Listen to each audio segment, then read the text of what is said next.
Hi. So I'm going to talk about self-worth and the importance of it. Okay. I know we've all heard the term self-worth. You're probably wondering what exactly it means and why it's important, right? Okay. Your self-worth is your evaluation of yourself as a capable and valuable human being, deserving of consideration and respect. It is an internal sense of being worth of love. You're worth loving.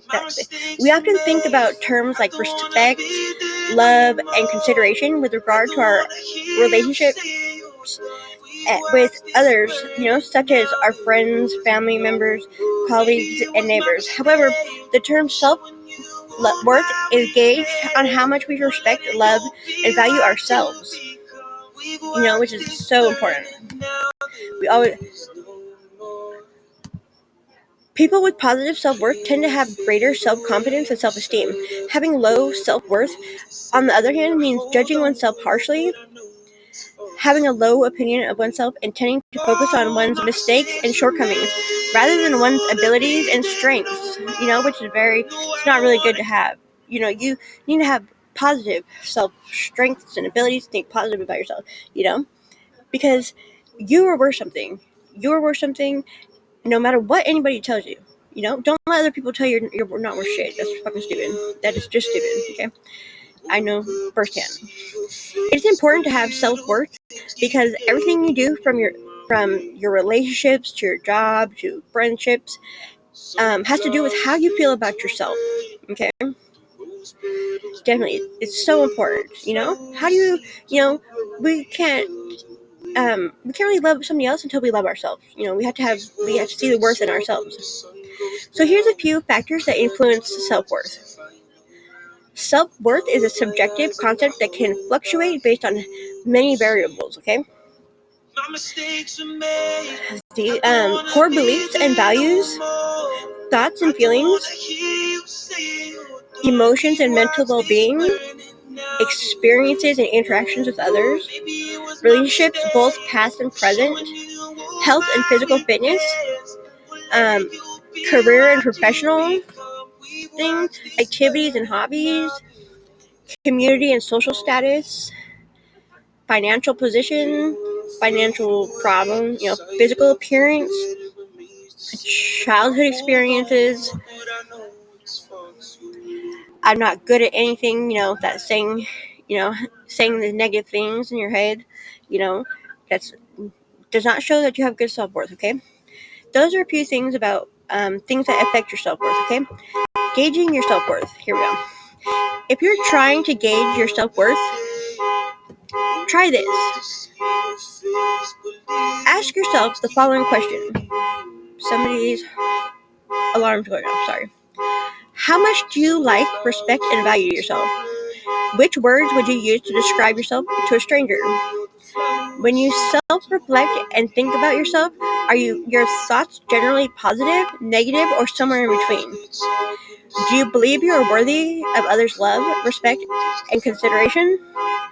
Asking yourself these questions can help your introspect and get a sense of your own self-worth.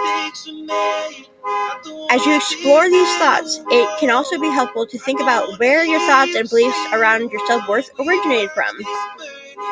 Now, the importance of self-worth is a healthy sense of self-worth and the potential pitfalls of having low self-esteem. Benefits of positive self-worth. Folks with high self-worth carry with them a sense of confidence that they will be all right and manage whatever comes their way. While they are aware of areas in which they can improve, they don't let their shortcomings define their identity. They are not afraid to pursue opportunities and to have reasonable faith in their ability to deliver. Self-worth also plays an important role in relationship dynamics. A lot of them. For example, if someone is treated poorly, their self-worth will likely have a large impact on their interpretation of the event. Someone with low self-worth may blame themselves, whereas a person with healthy self-worth may not consider themselves deserving of mistreatment. Therefore, having a positive self-worth can help people set boundaries around how they are treated, how other people treat them. Learning to ask for respect is what pushes others to be respectful, you know? Potential pitfalls of low self-worth.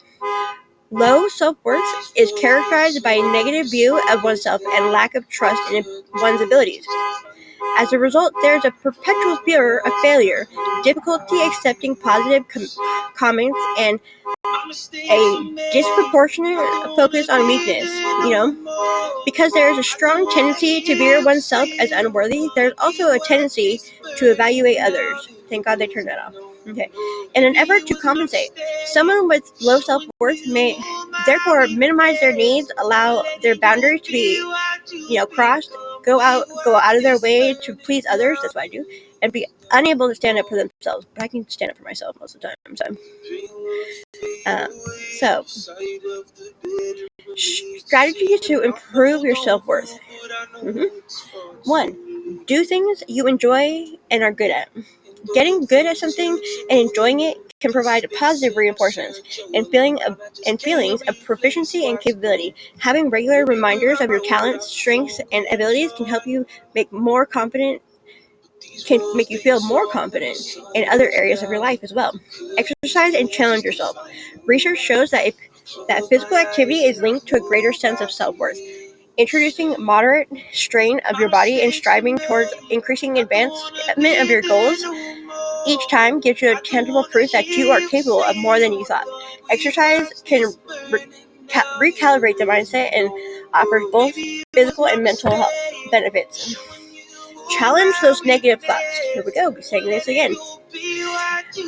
Remember that the thoughts are not facts. In fact, most of the time they are distortions caused by internalized critics, stress, and situational demands. Next time you have a negative self-thought, think of an alternative, realistic thought to replace it. Shut that little person up in your mind that's telling you all this negative shit, okay? Seek support. You could also see a therapist for self-worth if you notice that, your relationship and you're not functioning that great in your relationship, work, or emotional well-being. Having low self-worth can be like living through restricted blinders. Sometimes complacency with their restrictions grow, and people believe they are not worthy of more. In these instances, the perspective of a natural, trained professional can be very effective. But yeah, that costs money, so this is free. Okay. Build self-worth in your children. The origins of self-worth can often be traced back to the behaviors of adults in childhood, even if they were all well-meaning. If you have children, it's important to actively work towards building their self-esteem, rather than rewarding them for external factors such as appearance and winning sports games and prizes. Recognize and praise internal factors such as efforts and determination. Focus on what your child can control, because if their self-esteem is solely based on external factors, their self-esteem will be dependent on the next accomplishment. That's very true. If your child is like, oh, I only get praise when I'm doing something good, that can be, low self-esteem later on if they're not getting praised at other things in their life. So, that is my talk about self-worth. Okay.